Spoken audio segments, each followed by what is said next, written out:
반갑습니다. 셋단자 제356강입니다. 오늘은 아름다움에 관련된 5개 한자를 준비해봤습니다. 보이는 대상이 조화를 이루어 만족을 줄 만한 상태가 아름다운 것이죠. 이런 아름다운 것을 의미하고 있는 5개 한자를 모아 셋단자로 해석해보겠습니다. 셋단자 들어갑니다. 아름다울 미자입니다. 아름다울 미자는 아름답다는 의미가 있고 만난다 라는 그런 의미도 있습니다. 아름다울 미자는 양양자와 큰대자로 이루어져 있습니다. 이를 이미지로 표현해보면 양양자에 해당되는 양의 이미지가 있죠. 또 큰 대자에 해당되는 큰 사람의 이미지가 있습니다. 두 팔을 크게 벌리고 있는 사람의 이미지입니다. 이런 두 이미지가 결합된 모양이 아름다울 미자입니다. 그래서 아름다울 미자는 양 같은 약자에게 큰 힘을 주는 것이 아름다움이다라는 그런 표현이지요. 굿으로 사용되는 양양자는 양을 의미하지만 다른 뜻으로는 성질이 매우 온순한 사람을 의미하기도 합니다. 우리 사회에서 자기의 이익을 제대로 주장하지 못하고 그야말로 주는 대로 받아야 하는 사회적 약자를 상징하는 그런 부수입니다. 그런 사회적 약자들에게 원리 원칙을 고집하면 그들이 살기는 참 벅찬 것이죠. 요즘 문제가 되는 장인의 이동에 관한 이슈도 비슷한 것이죠. 원리 원칙대로 할 만큼 해주었으니 불만을 가지지 말라고 한다면 우리 사회의 일원으로서 함께 행복을 추구하기는 불가능할 것입니다. 장애인들처럼 어려움을 안고 사는 사람들은 좀 더 특별한 배려가 있어야 하는 것입니다. 아름다울 미자는 사회적 약자를 의미하는 양양자와 큰 사람을 의미하는 큰 대자가 결합해서 사회적 약자를 존중하는 큰 사람의 행태에 대해서 아름다운 것이라 표현하고 있습니다. 아무나 약자를 존중하지는 못하지요. 큰 사람에게만 가능한 일인 것입니다. 공동체를 평화롭게 하고 서로 화합하게 하는 사람이 큰 사람인 것이지요. 그들이 만들어가는 세상이 아름다운 것입니다. 얼굴이나 몸매가 좋은 아름다운 사람을 미인이라고 하지요. 또 재덕이 뛰어난 사람에게도 미인이라는 호칭을 사용하고 있습니다. 공간이나 시각의 미를 표현하는 예술을 미술이라고 하지요. 이럴 때 아름다울 미자가 사용되고 있습니다. 아름다울 미자는 셋단자 191강에서도 자세히 다룬 바 있습니다. 참고하시기 바랍니다. 아름다울 가짜입니다. 아름다울 가짜는 아름답다는 의미도 있지만 좋다 또는 훌륭하다 등의 의미도 있습니다. 아름다울 가짜는 사람인변과 소규자로 구성되어 있습니다. 이를 이미지로 표현해보면 사람 인자에 해당되는 한 사람의 이미지가 있습니다. 또 서옥규자 등등은 서로 응원해주는 이런 이미지가 있습니다. 서옥이라는 것은 상스러운 구슬을 의미하고 있어서 상스럽다는 의미로 사용되고 있습니다. 이런 두 이미지가 결합된 모양이 아름다울 가짜입니다. 그래서 아름다울 가짜는 사람에게 상스러운 것이 아름답다라는 그런 표현인 것이지요. 복되고 길한 일이 일어날 것 같은 조짐 있는 일을 상스럽다고 합니다. 열심히 노력하여 충분히 준비한 사람에게 기대되는 미래인 것이지요. 예를 들어 오랫동안 어려운 시험을 준비하여 시험을 치르고 결과를 기다리는 사람에게 주변에서 그런 상스러운 기대를 할 것입니다. 시험을 잘 치렀다면 그 사람에게도 기대가 클 것이기 때문에 좋은 기운을 느끼기에는 충분한 것이죠. 이런 상스러운 기대를 아름답다고 표현하고 있습니다. 아름다울 가짜는 사람을 의미하는 사람인병과 흑토자가 위아래로 겹친 모양으로서 땅속에 묻힌 보석을 의미하는 서옥규자가 결합해서 사람에게 상스러운 것이 아름답다고 표현하고 있습니다. 서옥이라는 것은 상스러운 구슬을 말하고 있어서 보석을 의미하고 있습니다.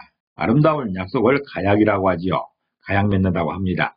사랑하는 사람과 만날 약속을 의미하기도 하고 사랑하는 사람끼리 부부가 되자고 한 약속을 가약이라고 하는 것이죠. 매우 훌륭한 작품을 가작이라고 합니다.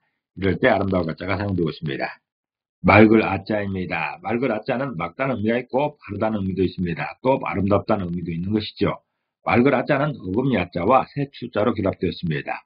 이를 이미지로 표현해보면 어금니 아자 등들은 어금니의 이미지가 있습니다. 어금니는 입 안쪽에 있는 것이죠. 그래서 어금니 아자는 입 안을 의미하고 있습니다. 또 새 추자 등들은 새 한 마리가 있습니다. 이런 두 이미지가 결합된 모양이 맑을 아자입니다. 그래서 맑을 아자는 새의 입에서 나는 소리가 맑다라는 그런 표현인 것이죠. 지금 이 이미지는 앞니를 보여주고 있는데 어금니는 입 안쪽에 있는 것이죠. 그래서 어금니 아자를 입 안으로 해석하고 있습니다.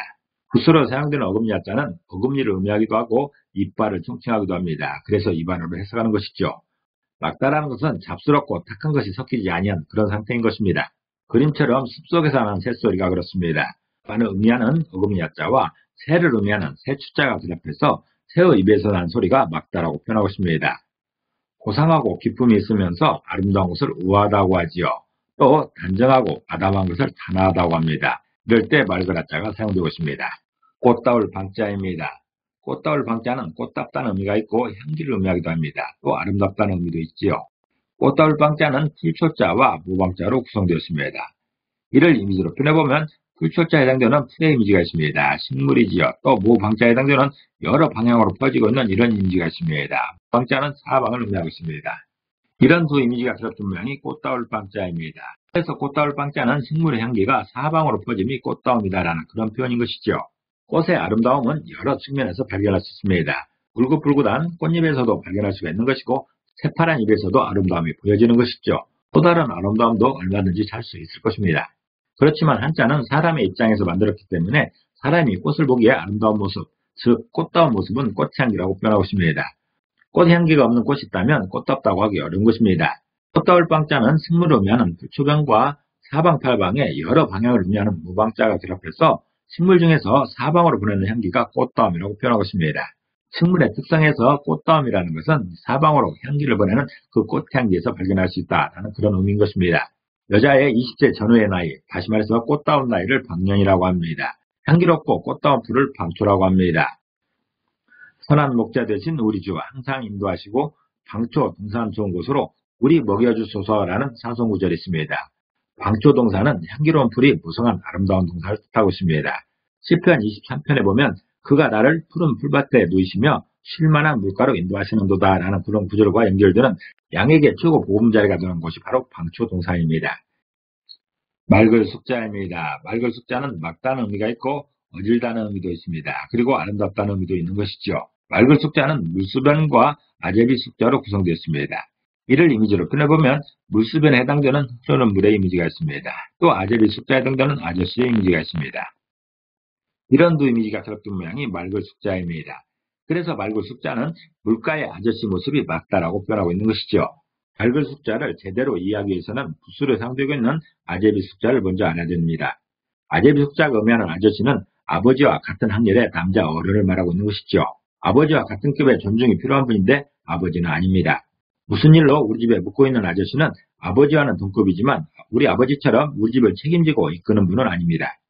별로 하는 일도 없이 사랑방을 사용하고 있는 아저씨는 대체로 말이 없습니다. 그래서 항상 쓸쓸해 보이는 것이죠.